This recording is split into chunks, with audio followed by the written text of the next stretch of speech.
Mis hermanos, Dios les bendiga, les habla Teo Hernández. Hoy día, mis hermanos, voy a compartirles un capítulo más de las Sagradas Escrituras, capítulo número 4 de Miqueas. Abramos nuestra Biblia si la tenemos por ahí, vamos a desempolvarla y saquémosle provecho a la palabra de Dios, porque muchas veces, mis hermanos, más bien tenemos nuestra Biblia por ahí escondida, y pues la palabra de Dios es para leerla, es para sacarle fruto al mensaje de Dios. Así es que en este momento, pues yo les pido que leamos todos juntos el capítulo número 4 de Miqueas. Y la leo en el nombre del Padre, y del Hijo, y del Espíritu Santo. Amén. En el futuro, el cerro de la casa de Yahvé será puesto sobre los altos montes, y dominará los lugares más elevados. Irán a verlo todas las naciones, y subirán hacia él muchos pueblos, diciendo: vengan, subamos al cerro de Yahvé, a la casa del Dios de Jacob, para que nos enseñe sus caminos y caminemos por sus sendas. Porque la enseñanza irradia de Sión, de Jerusalén sale la palabra de Yahvé. El Señor gobernará las naciones y enderezará la humanidad. Harán arados de sus espadas y sacarán hoces de sus lanzas. Una nación no levantará la espada contra otra y no se adiestrarán para la guerra. Cada uno podrá permanecer sentado bajo su parrón o su higuera, sin que nadie lo moleste, pues así lo dice el Señor. Mientras todos los pueblos caminan, cada uno en nombre de sus dioses, nosotros caminamos en el nombre de Yahvé, nuestro Dios, por siempre jamás. Ese día, dice Yahvé, recogeré a la oveja coja, y llevaré al corral a la parida, y a la que había maltratado. De las cojas salvaré un resto, y haré de la extraviada una nación poderosa. Reinaré sobre ellas en el monte Sión, desde ahora y para siempre. Y tú, Sión, torre de donde se vigila el rebaño, repararás la antigua soberanía, la autoridad real sobre todo Israel. ¿Por qué ahora gritas de esa manera? ¿Te quedaste sin rey, o desaparecieron tus ministros, para que te quejes de dolor como mujer que da a luz? Retuércete de dolor y grita, hija de Sión, como mujer que da a luz, porque ahora saldrás de la ciudad para vivir en despoblado. Llegarás hasta Babilonia, pero allí serás liberada, pues Yahvé te libertará del poder de tus enemigos. Naciones poderosas se reúnen ahora para atacarte, diciendo: sometámosla al saqueo y gocemos mirando su derrota. Pero ellos no saben lo que piensa Yahvé y no comprenden sus designios, pues él los ha juntado como las gavillas en la era. Levántate, pues, y aplástalos con tus pies, hija de Sión, porque te pondré cuernos de hierro y pezuñas de bronce, para que tritures a muchos pueblos. Entonces consagrarás sus despojos a Yahvé, y sus riquezas serán para el Señor del mundo entero. Ahora, ánimo, fortaleza, pues nos rodean con trincheras y le dan un varillazo en la cara al que gobierna a Israel. Palabra de Dios, te alabamos, Señor.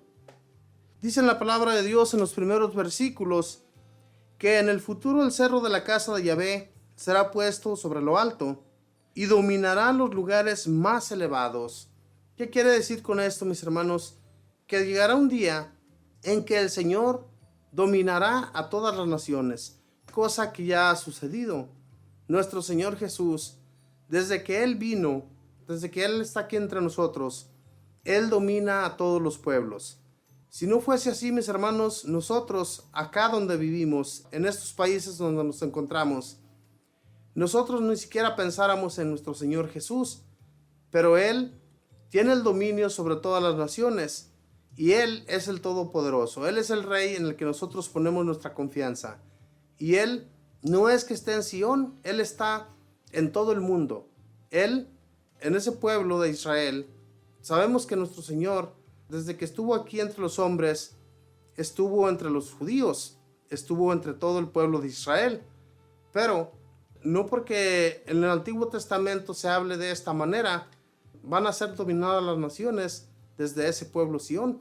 En este caso, lo que nos está dando a entender que en un futuro la nueva Jerusalén será como ese cerro Sión, desde donde nuestro Padre Celestial y nuestro Señor Jesús nos dominarán a todos Y ellos, con el gran amor que van a sentir por todas las naciones, por todas las personas que vamos a habitar en ese lugar, yo me imagino, mis hermanos, que va a ser como esa gloria, ¿verdad, mis hermanos? Que cuando el Señor, por decir, que nos dé una advertencia o nos hable de la manera que nos va a hablar, ya no va a ser con coraje, no va a ser como para hacernos hacer la guerra, porque aquí mismo lo dice.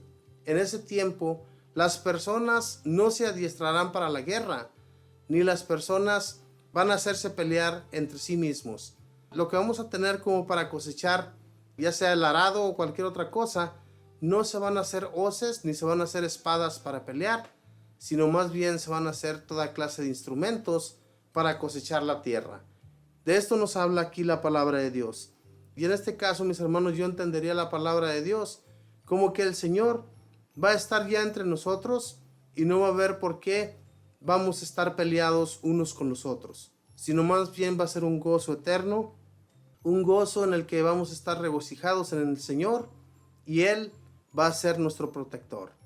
Dice, irán a verlo todas las naciones y subirán hacia Él muchos pueblos, diciendo, vengan, subamos al cerro de Yahvé, a la casa del Dios de Jacob, para que nos enseñe sus caminos y caminemos por sus sendas. Porque la enseñanza irradia de Sión, de Jerusalén, sale la palabra de Yahvé. Fíjense, nada más. En este mensaje de hoy día, en realidad es el único Dios que nos salvará. No hay otro Dios fuera del Dios de Jacob.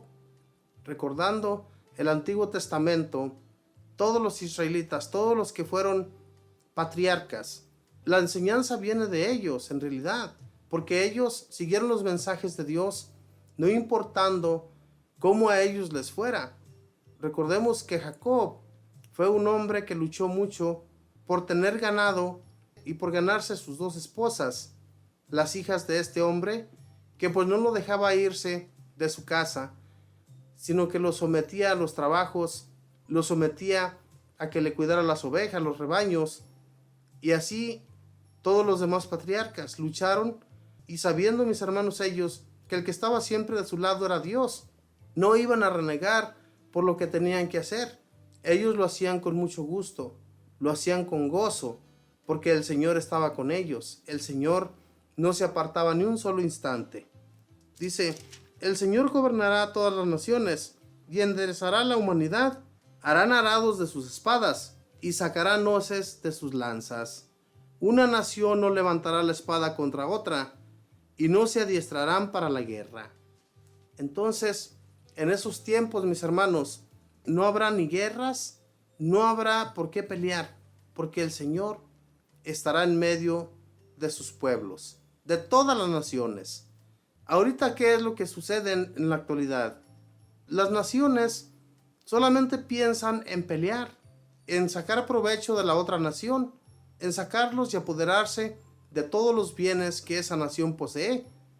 Hermanos, cuando veamos esto que sucede entre las naciones en las que vivimos, oremos a Dios, pidámosle de su compasión, pidámosle para que Él acomode las mentes de estas personas y no venga la guerra a nosotros, porque al suceder esto, también nosotros pagaremos las consecuencias, no solamente los que van a andar en la guerra, sino también los ciudadanos, porque los guerrilleros van a andar entre nosotros y entonces ese día vamos a sufrir también las consecuencias. Por eso es muy importante que pidamos a Dios que Él nos proteja, que Él sea quien nos guíe y nos lleve por los buenos caminos. Pedirle a Él para que estas guerras no se lleven a cabo. En aquel tiempo, Dios escuchaba los rezos de muchos de los israelitas que le pedían a Él, se arrodillaban ante Él para pedirle en sus oraciones que cambiara las mentes de los israelitas, ¿verdad? Porque muchos israelitas ya estaban lanzándose hacia otros dioses, pidiéndole a otros dioses sus favores, cuando esos dioses, la realidad es que no existían. Dioses hechos de madera y de piedra que no los iban a levantar a ellos ni les iban a hacer ningún favor. Entonces, por eso, Dios nuestro Señor se enojaba con esas naciones y los desterraba de Israel, los mandaba a otros pueblos y allá entonces ya se acordaban de que Dios les había advertido de que tuvieran un buen comportamiento ante Él. Todo esto que nos sucede en la vida, mis hermanos, nosotros tenemos la culpa de ello. Si nosotros siguiéramos a Dios de todo corazón, sin fallarle ni un solo instante, el Señor nos ayudaría en todo y no nos pasaría nunca nada. Pero lo que sucede es que la realidad es que Dios nos está advirtiendo y nosotros nos tapamos los oídos, hacemos muy poco caso de Él y por eso las consecuencias vienen con mucha fuerza, como le sucedía a este pueblo, a esta nación de Israel. Ellos se tapaban los oídos y entonces Dios les mandaba sus castigos y cuando ya estaban castigados ya no encontraban las puertas para salir de esos problemones que tenían. Hoy en la actualidad pidámosle a Dios. Solamente hay un Dios, mis hermanos, en el Todopoderoso, en el que tenemos que creer, en Él solamente, y Él no nos va a defraudar, así como no nos ha defraudado hasta el día de hoy, nunca nos defraudará. Así es que sigámosle de todo corazón y hagamos su voluntad. Que Dios les bendiga, que pasen un muy bonito día.